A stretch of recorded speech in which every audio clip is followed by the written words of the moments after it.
राधे राधे, जय श्री कृष्ण। आशा करती हूँ आप सब स्वस्थ होंगे, अच्छे से होंगे। तो आज हम सुनेंगे अपरा एकादशी की कहानी। ज्येष्ठ मास की कृष्ण पक्ष की एकादशी को अपरा एकादशी अथवा अचला एकादशी कहा जाता है। इस दिन भगवान त्रिविक्रम की पूजा की जाती है। इसको करने से कीर्ति, पुण्य तथा धन की वृद्धि होती है तथा भूत प्रेत जैसे निष्कृष्ट योनियों से मुक्ति मिलती है। जहाँ तक व्रत के विधि विधान और फलाहार का प्रश्न है, सभी एकादशियों का एक समान है। इतना सुनने के बाद ही युधिष्ठिर जी ने भगवान से कहा कि हे भगवान, ज्येष्ठ मास के कृष्ण पक्ष की एकादशी का नाम क्या है तथा उसका महात्म्य क्या है, सो आप कृपा करके मुझसे कहिए। श्री कृष्ण भगवान बोले कि हे राजन, इस एकादशी का नाम अपरा है। यह अपार धन देने वाली है। जो मनुष्य इस व्रत को करते हैं, संसार में उनको यश तथा कीर्ति की प्राप्ति होती है। अपरा एकादशी व्रत के प्रभाव से ब्रह्म हत्या, भूत योनि तथा पर निंदा आदि तक के पाप नष्ट हो जाते हैं।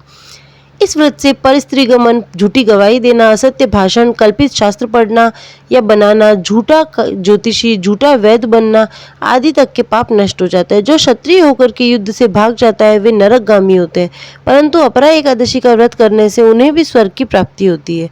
जो शिष्य गुरु से विद्या ग्रहण करते हैं और बाद में उसकी निंदा करते हैं वे अवश्य नरक में पड़ते हैं, परंतु अपरा एकादशी का व्रत करने से वे भी इस पाप से मुक्त हो जाते हैं। जो फल तीनों पुष्करों में कार्तिक पूर्णिमा को स्नान करने से, गंगा तट पर पिंडरों को दान करने से होता है, वही अपरा एकादशी का व्रत करने से प्राप्त होता है। मकर के सूर्य में, प्रयागराज के स्नान से, शिवरात्रि का व्रत करने से, सिंह राशि के बृहस्पति में तथा गोमती नदी के स्नान से, कुंभ में केदारनाथ या बद्रिका आश्रम की यात्रा, सूर्य ग्रहण में कुरुक्षेत्र के स्नान, स्वर्ण अथवा हाथी घोड़ा दान करने से, स्वर यज्ञ में स्वर्ण दान करने से तथा नव प्रसूता गौ दान करने से जो फल मिलता है, वही फल अपरा एकादशी के व्रत से मिलता है।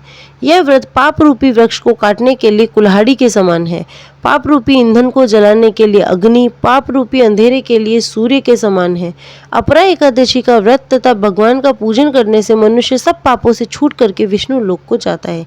हे राजन, यह अपरा एकादशी की कथा मैंने लोकहित के लिए आपसे कही है। इसे पढ़ने अथवा सुनने से मनुष्य सब पापों से छूट जाता है, इसमें कोई संदेह नहीं है। वीडियो अच्छी लगी हो तो चैनल को लाइक, शेयर, सब्सक्राइब करना ना भूलें और कमेंट करके बताएं आपको और कौन से वीडियो देखने हैं। मेरे साथ कहिए राधे राधे।